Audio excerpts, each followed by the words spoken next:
brought down. We've with Cybersonica, with this project that we brought down, but we also have what we do is this basically. We do VJing. Shaun and I are both VJs. We do motion graphics and animation and film.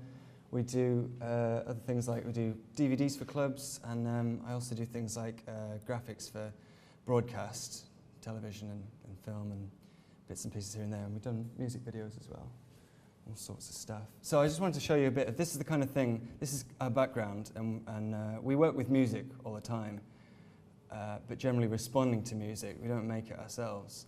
So that's kind of how we're contingently related to the future of sound. We've come down here to develop this project, which I'll get onto next. So this is the sort of stuff that we do in clubs. This is like layered imagery. It would normally be synced to music, but I'm not going to get into that now. This is just examples of the sort of layers of video that we like to project up. So we started off in clubs. We've been doing this for years, and more recently we wanted to do something that was more kind of an art project. We wanted to take things out of the club. We didn't want to be stuck on the screen, stuck on the walls, and stuck inside a building. So we conceived of this project that was like a kind of mixed media installation to go outdoors, take it out into the streets.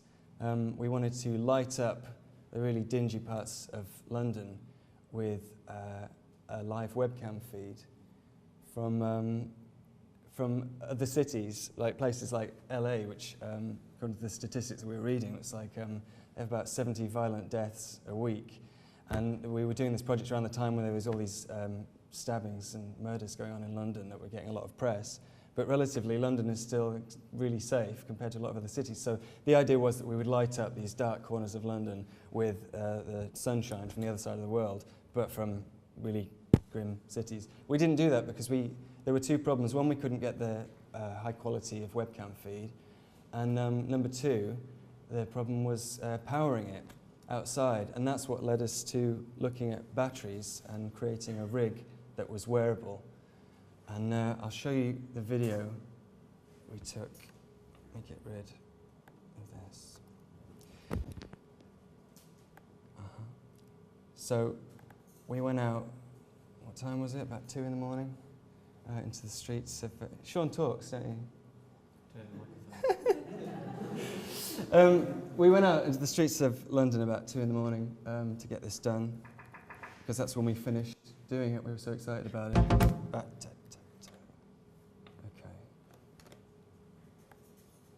Fit to screen. That'll have to do. Yeah. So that's why there's not many people around.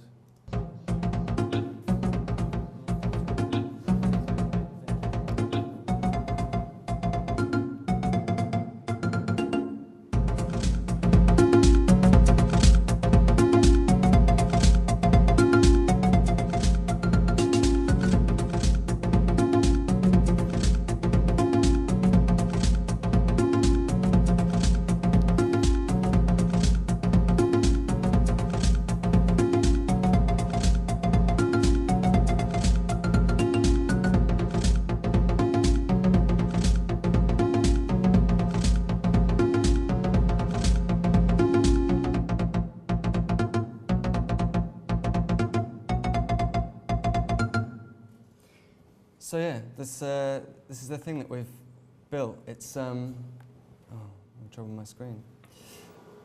It's a completely it's wireless, wearable piece of technology that you can take and project anywhere. You don't have to be stuck in a building. You don't have to have a screen. You choose where you want to project it, and this freedom was really new to us. The idea of it was that we take VJing out of the club and use the kind of tropes and conventions of graffiti. Now, it's not as if no one's ever done guerrilla projection before.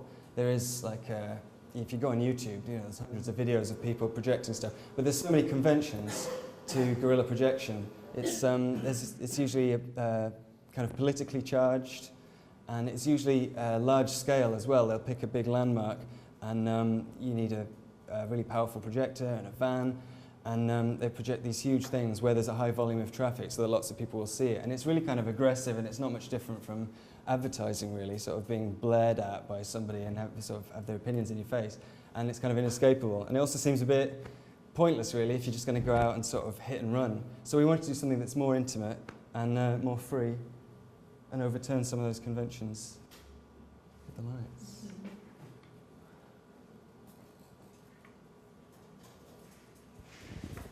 So this is the beast. The things that you see here are kind of samples. The idea behind this this technology is that everything we do will be site-specific.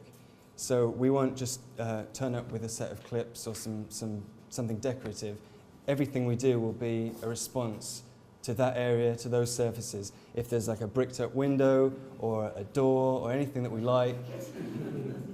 And this, if people get in the way, we decided to make some clips. So if people want to interfere, then they can interfere and we can have fun with it. It doesn't have to be a distraction. We don't want sort of an aggro, really. If we're going to take things out on the street and shine lights in people's faces, we expect them to might want to interact. So yeah, so like I said, we want to find like a natural midpoint between the VJ and the graffiti artist or street art. And we want it to be this discipline so that it's not just like a tool for decoration. Like, I mean, right now, to demonstrate it to you, it has to be, we found out this afternoon that we were doing this presentation. So we're just going to show you what we have with us. But normally, everything has to be site-specific, a response to the space. We want to use ceilings. We've got our first major commission from the Kensington and Chelsea Council. And we'll be using the West Way. I don't know if you know it, basically, in near Portobello Road. There's this long stretch of motorway, and there's just loads of stuff going on underneath it. So there's all this ceiling space we can use. There's like a whole skate park that we're going to use and project things on the roof of that, helicopters and stuff. We have a performer called Johnny Woo, and bring it around here, Shaun. Bring it in the front. And we're going to just tell a series of 5 narratives, and it's going to be illustrated and interrupted and inspired by these images that we make. And we're going to get a second unit as well. This major commission is going to pay for a second unit. We're going to use Arcos tablets, which are going to be high def, allow us a lot of flexibility. They're touch screen, and they've got about 60 gigs of space on them. So basically we can just expand what we're doing. So at the moment we're running off a phone, or the other day when we were at the V&A, we used a video iPod.